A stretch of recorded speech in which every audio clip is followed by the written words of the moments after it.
Imagínate esto, mueres, tu alma comienza un viaje hacia la eternidad. Pero antes de llegar al paraíso, tienes que enfrentarte a 42 jueces divinos, cruzar 12 regiones de oscuridad absoluta, y al final del camino, un monstruo con cabeza de cocodrilo te está esperando con la boca abierta, no para darte la bienvenida, para devorarte si no eres suficientemente puro. Bienvenidas y bienvenidos a Imperio de los Faraones. Que disfruten mucho este video porque hoy vamos a explorar uno de los temas más fascinantes y perturbadores de toda la civilización antigua. Vamos a hablar de los dioses monstruo del antiguo Egipto, de la criatura que podía borrarte de la existencia para siempre, del dios del caos que aterrorizaba incluso a los otros dioses. Y de la pregunta que más me intriga de toda esta mitología. ¿Y si los dioses egipcios no eran protectores, sino los guardianes de una prisión cósmica? Hoy vamos a sumergirnos en el lado más oscuro y fascinante del mundo divino egipcio. Si este es tu primer video con nosotros, dale clic a suscribirte ahora mismo. Y déjame en los comentarios, ¿tú le creerías a estos dioses? Comencemos. El Duat, la prisión de las almas. Y si te dijera que el inframundo egipcio no era un lugar de descanso, sino una burocracia del miedo diseñada para filtrar a las almas con una precisión implacable, eso es exactamente lo que describen los textos sagrados del antiguo Egipto. El Duat, el mundo subterráneo por el que viajaban las almas de los muertos, estaba dividido en 12 regiones separadas, una por cada hora de la noche, y cada región tenía su propia puerta, a su propio guardián, su propio conjunto de peligros. Para pasar de una región a la siguiente, el alma tenía que conocer el nombre secreto del guardián. Sin ese nombre, la puerta no se abría. Sin esa palabra de poder, el alma quedaba atrapada en la oscuridad para siempre. Piénsenlo bien, no se trataba de ser buena persona solamente. Se trataba de tener el conocimiento correcto, las palabras correctas, los rituales correctos. El Duat funcionaba como un sistema de control de acceso cósmico, donde el error significaba la destrucción total. Antes del juicio final, el alma tenía que pasar por un interrogatorio ante 42 dioses asesores. Cada uno representaba una falta específica. El alma debía pronunciar lo que los estudiosos llaman la confesión negativa, una lista de todo lo que la persona no había hecho en vida. No robé, no mentí, y no actué con violencia, no profané los templos. 42 declaraciones ante 42 jueces divinos. Si el alma fallaba en una sola, el proceso terminaba de forma definitiva. La pregunta que les quiero dejar con esta primera parte es filosófica y me parece profunda. Un sistema donde solo los que tienen acceso a conocimiento esotérico pueden salvarse. ¿Es un sistema de justicia o es un sistema de control? Amit, la devoradora de corazones. Llegamos a la figura que más me fascina y más me inquieta de toda la mitología egipcia. Amit. Su nombre significa literalmente devoradora de los muertos, y no era una diosa en el sentido tradicional. No tenía templo, no recibía ofrendas, no había sacerdotes dedicados a su culto. Amit existía para una sola función: consumir los corazones de quienes fallaban el juicio. Su apariencia era la combinación de los 3 animales más peligrosos del Nilo: cabeza de cocodrilo, parte delantera de cuerpo de leona y parte trasera de hipopótamo. Los 3 grandes depredadores que los egipcios conocían, los 3 animales más capaces de acabar con una vida humana. Todo en uno. Amit se sentaba junto a la balanza de Maat, la diosa de la verdad y el orden, en el salón llamado la Sala de las Dos Verdades. Ahí ocurría el momento más importante de toda la existencia de un ser humano según la teología egipcia, el peso del corazón. El corazón del difunto era colocado en un lado de la balanza dorada, en el otro lado una pluma, la pluma de Maat, símbolo de verdad absoluta. Si el corazón era puro, si la persona había vivido en armonía con el orden divino, la balanza quedaba perfectamente equilibrada. El alma continuaba hacia el campo de Yalu, el paraíso egipcio. Pero si el corazón pesaba más que la pluma, si estaba cargado de acciones que violaban el orden del universo, Amit actuaba de inmediato. Lo que ocurría después era lo que los egipcios llamaban la segunda muerte, y para ellos era infinitamente peor que la muerte física. La muerte del cuerpo era solo una transición, pero la segunda muerte era la eliminación total y permanente del alma. No había infierno donde sufrir. ¿Creen que esta idea de la destrucción total del alma es más aterradora que el concepto de infierno que conocemos hoy? Escríbanme en los comentarios porque me muero por saber su opinión. Apep, el caos que los dioses temían. Si Amit era el peligro al final del camino, Apep era el peligro durante todo el camino. Y si Amit inspiraba miedo, a Apep inspiraba algo más profundo que el miedo, terror existencial. Apep, también conocido como Apophis, no era un dios en ningún sentido convencional. Era la encarnación de Isfet, el concepto egipcio de caos, oscuridad e injusticia absoluta. Era la antimateria del universo egipcio. Los textos antiguos no dicen que Apep fuera malvado. Dicen algo más perturbador, que Apep era la negación de la existencia misma. Su único propósito era devorar al sol, al dios Ra, y devolver todo el universo creado al estado de vacío primordial que existía antes de que comenzara el tiempo. Apep no tenía templo, no tenía sacerdotes, ningún egipcio le rezaba, porque Apep no era algo a lo que se pudiera rezar, era el nada, era el antes, era lo que existe cuando no existe nada más. Las fuentes antiguas describen algo que encuentro increíblemente poderoso. Que otros dioses a veces tenían miedo de mirar directamente a Apep. Su presencia podía paralizar incluso a las deidades más poderosas.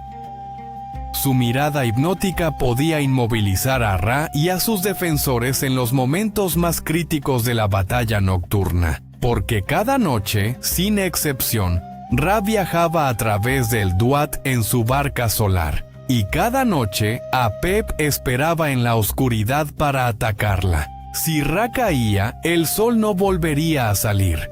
El mundo quedaría en oscuridad permanente. El universo retrocedería al caos antes de la creación. Por eso cada amanecer era para los egipcios un milagro, no una cosa normal. Un milagro que requería esfuerzo divino y también esfuerzo humano. Y aquí entra uno de los aspectos más fascinantes de la religión egipcia. Los sacerdotes realizaban rituales cada noche para ayudar a Ra en su batalla contra Apep. ¿No es eso más honesto que creer que el bien gana siempre y para siempre? Set, el dios que el mundo necesitaba pero no quería. Si hay un dios en el panteón egipcio que encarne la contradicción más absoluta, ese dios es Set, asesino de su propio hermano Osiris, dios de las tormentas del desierto y la violencia, y al mismo tiempo el único ser en todo el universo suficientemente fuerte para mantener al mundo a salvo del caos absoluto. Set no era amado, era necesario. Y hay una diferencia enorme entre las dos cosas. La historia del asesinato de Osiris es la más conocida de la mitología egipcia. Set, celoso del poder y la adoración que recibía su hermano, lo engañó y lo mató. Luego dispersó su cuerpo en 14 partes por todo Egipto. Osiris, el dios más querido, el señor de la fertilidad y la vida, fue destruido por su propio hermano. Parecería que Set es simplemente el villano de la historia. Pero los egipcios eran más sofisticados que eso. Reconocían que Set representaba algo que el universo necesita para funcionar: la fuerza bruta, la energía destructiva de la naturaleza, el poder que no puede ser domesticado. El desierto no es cruel, es simplemente el desierto. La tormenta no odia a nadie, es simplemente la tormenta. Y Set era eso, la encarnación de las fuerzas naturales que no se someten al orden humano ni divino. Pero aquí está el giro que hace todo más interesante. Cada noche, cuando Ra viajaba a través del Duat y Apep atacaba la barca solar, era Set quien se paraba en la proa del barco con su lanza. Y mientras otros dioses vacilaban ante el tamaño y el terror de Apep, Set no retrocedía. Set era el único que tenía suficiente fuerza y suficiente afinidad con la energía caótica para enfrentarse al serpiente de frente. La lógica es poderosa. Solo el caos controlado puede combatir al caos absoluto. Set no era el bien, era el mal menor. Set era la personificación de esa verdad incómoda. Los dioses con cabeza de animal, una lengua visual. Una de las primeras preguntas que cualquiera se hace cuando ve el arte egipcio es obvia. ¿Por qué esos cuerpos humanos con cabezas de animales? ¿Los egipcios realmente creían que sus dioses se veían así? La respuesta es no. Y la explicación real es mucho más interesante que cualquier interpretación literal. Los egipcios desarrollaron lo que podemos llamar un lenguaje visual de lo divino. En lugar de intentar representar a sus dioses con formas arbitrarias, usaban las cualidades de los animales para comunicar la naturaleza esencial de cada deidad. La cabeza del animal era una ideograma, un símbolo visual que transmitía información específica sobre el poder y la función del dios. Piensen en cómo funciona esto en la práctica. Anubis tiene cabeza de chacal porque los chacales vivían cerca de los cementerios. Su color negro no representaba oscuridad ni maldad, sino la tierra fértil del Nilo, el mismo color de la renovación y el renacimiento. Anubis con cabeza de chacal comunicaba inmediatamente: este es el guardián del umbral entre la vida y la muerte, el protector de los lugares sagrados de los difuntos. Tot tiene cabeza de ibis porque el ibis era un ave asociada con la sabiduría y la paciencia. A su pico curvo era similar a la forma de la luna creciente. Tot, como dios de la escritura, el conocimiento y la luna, llevaba en su cabeza el símbolo perfecto de todas esas cualidades combinadas. Sekhmet tiene cabeza de leona porque la leona es la cazadora más poderosa del mundo animal. Representa la fuerza solar abrasadora, la protección feroz, el instinto que no se puede negociar. ¿No les parece fascinante que hayan creado un sistema tan sofisticado para representar lo invisible? Díganme en los comentarios qué símbolo animal elegirían para representar el poder más importante en sus vidas: Sobek, Neftis y los dioses de las sombras. Hay dioses egipcios que viven en los márgenes de la mitología, que no son tan famosos como Ra u Osiris, pero que tienen un papel absolutamente fundamental en el equilibrio del cosmos. A Sobek y Neftis son dos de ellos, y los dos me parecen fascinantes por razones completamente diferentes. Sobek era el señor del Nilo. Su forma era la de un hombre con cabeza de cocodrilo, coronado con el disco solar y plumas de divinidad. Y la relación de los egipcios con Sobek era exactamente como su relación con el Nilo mismo: inevitable, compleja, llena de respeto y de miedo simultáneo. El Nilo era la fuente de toda vida en Egipto. Sin sus inundaciones anuales no había cosecha. Sin cosecha no había civilización. Pero el Nilo también mataba. Sus aguas escondían cocodrilos. Sus crecidas podían ser excesivas y destructivas. Sobek encarnaba exactamente esa dualidad, el dador de vida que también puede quitarla. En el centro ceremonial de Cocodrilópolis, los egipcios mantenían cocodrilos sagrados en estanques del templo.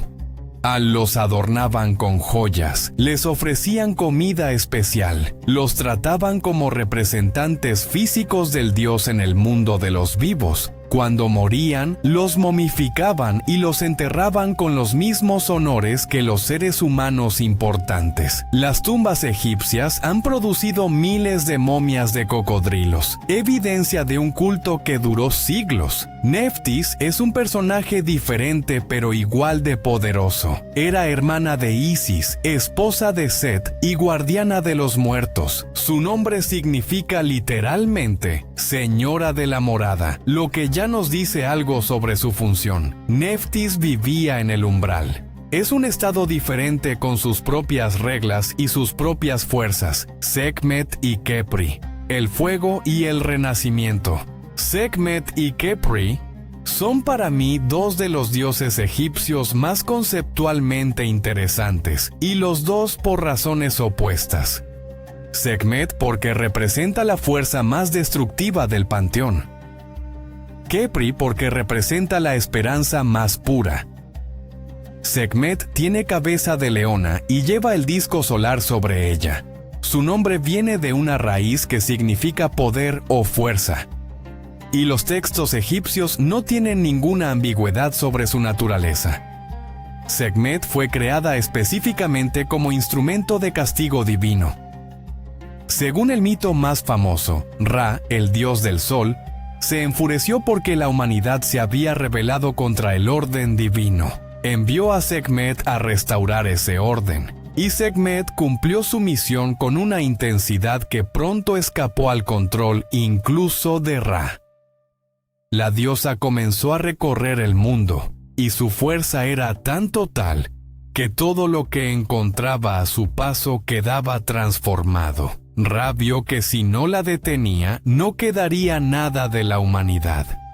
Fue entonces cuando los dioses recurrieron al engaño. Prepararon miles de jarras de cerveza teñida con ocre rojo hasta parecer sangre y las derramaron sobre los campos inundados. Sekhmet, al verlo, creyó que era el resultado de su obra y bebió hasta quedar inconsciente. Cuando despertó, su furia se había calmado y volvió a ser la diosa protectora que también conocemos. Este mito tiene capas increíbles. Sekhmet no es solo destructiva, es también la patrona de los médicos y los sanadores. Los sacerdotes de Sekhmet eran frecuentemente médicos profesionales. La lógica era perfecta. Quien controla la enfermedad sabe cómo detenerla. La misma fuerza que puede enfermar puede curar.